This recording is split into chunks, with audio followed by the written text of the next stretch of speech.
మహాదేవ శ్రీమాత్ర నమః. Welcome to our channel. ఇక్కడ ఈ యొక్క కలియుగంలో చాలా వింత వింత మనుషులు, విపరీతమైనటువంటి చేష్టలతో మనుషులందరూ మనకు తారసపడుతూ ఉంటారు. ఇందులో నేను చెప్పేటువంటి ఈ సబ్జెక్టు కలిగినటువంటి వ్యక్తులు అంటే ఇలాంటి వ్యక్తులు మీ చుట్టుపక్కల ఉన్నారా అనేటువంటి విషయాన్ని గమనించుకోండి. ముఖ్యంగా నేను చెప్పేటువంటి వ్యక్తులు, ఇలాంటి వ్యక్తులు మీ చుట్టుపక్కల ఉన్నట్టయితే మీరు చేయాల్సినటువంటి రెమెడీ ఏమిటి, దీనివల్ల మీకు కలగబోయే పరిస్థితి ఏమిటి అనేది బాగా గమనించుకోండి. ఉదాహరణకు నేను చెప్పేటువంటి విషయం ఏమిటి అంటే, ఒకానొక సందర్భంలో ఇప్పుడు అరవింద సమేత అంటే జూనియర్ ఎన్టీఆర్ గారి సినిమా ఉంది ఒకటి. ఇందులో ఎన్టీఆర్ గారు మన సిటీ నుంచి వారి విలేజ్కి వచ్చేటువంటి క్రమంలో ఆ నాగేంద్రబాబు గారు వారిని తీసుకువెళ్ళే క్రమంలో ఒక విపరీతమైనటువంటి ఒక భయంకరమైనటువంటి ఫైటింగ్ సీన్ ఉంటుంది అక్కడ.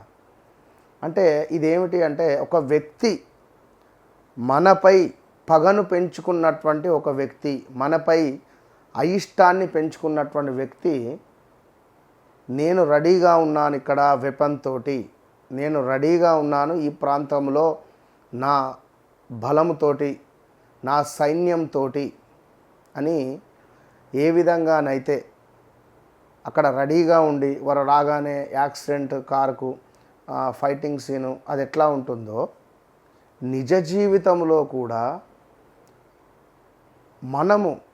మన చుట్టుపక్కల ఉండేటువంటి వ్యక్తులను మనం ఎప్పటికప్పుడు అబ్జర్వ్ చేస్తూ ఉండాలి.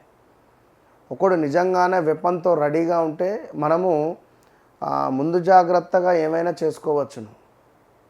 కానీ వాని శరీరం మొత్తము కూడా విషము అనేటువంటి ఒక వెపన్ని నింపుకొని మనపై నవ్వుతూ, మనపై హ్యాపీగా ఉంటూ, రూమర్స్ మన పేరును చెడగొట్టేటువంటి ప్రయత్నాలు చేస్తుంటారు, మన బ్రాండ్ను చెడగొట్టేటువంటి ప్రయత్నాలు చేస్తుంటారు. మనకు కావలసినటువంటి విషయాలు కానీ, మనకు సంబంధించినటువంటి విషయాలు కానీ, మన పర్సనల్ విషయాలను కానీ వేరే వారికి ఇంకాస్త మసాలాను యాడ్ చేసి చెప్తూ ఉంటారు. దీనివల్ల మన నేమ్ అనేటువంటిది కానీ, మన పేరు ప్రఖ్యాతలు కానీ కొంత డౌన్ఫాల్ అవుతూ ఉంటాయి. మనకు తెలియకుండానే అరే ఏం జరుగుతుంది ఏమిటి అనేటువంటిది మనకు అర్థం కాదు. సో అంటే ఇలాంటి ఒక భయంకరమైనటువంటి సిచ్యువేషన్స్ ప్రతి ఒక్కరూ ఎదుర్కొన్నటువంటి వారే. మనతో ఉంటూ సంతోషంగా మనతో మాట్లాడుతూ కడుపులో కత్తులను దాచుకొని, ఇందాక ఏదో వీడియోలో చెప్పి ఉంటా, నోటిలో ముత్యాలను పలుకుతూ ఉంటారు. మనం వెళ్ళగానే వీడట్లా వాడిట్లా అనేటువంటి బుద్ధి కలిగినటువంటి వారు ఎన్నిసార్లు చెప్పినా కూడా వారికి అసలు ఉండదు. అలాంటి పరిస్థితులలో ఉండేటువంటి వారు మన చుట్టుపక్కలనే ఉంటారు. ఇది మనకు ఒకానొక సందర్భంలో తప్పకుండా ఎదురవుతుంది. ఇది బాగా గమనించుకోండి. మరి అలాంటి సందర్భాలు ఎదురయ్యేటువంటి సందర్భంలో చాలా ఓపిక అనేటువంటిది అవసరము. మనిషికి కావాల్సింది ఓపిక, సహనము. ఇవి మాత్రమే మిమ్మల్ని టాప్ పొజిషన్కు తీసుకువెళ్తాయి. కనుక కుక్క మొరిగింది అని చెప్పి మనం ఒక బండ వేస్తే, ఒక రాయిని వేస్తే అది మనకు కరవవచ్చును, లేదా ఇంకేదైనా చేయవచ్చును. కనుక మన నిశ్శబ్దము అనేటువంటిది ఒక నిశ్శబ్ద వార్ అంతే. కాలము అనేటువంటిది ఉంటుంది. ఇది 100కు 100% కూడా అమ్మవారు వారికి బుద్ధి చెప్తుంది. మరి ఈ క్రమంలో మనం ఏం చేయాలి అంటే,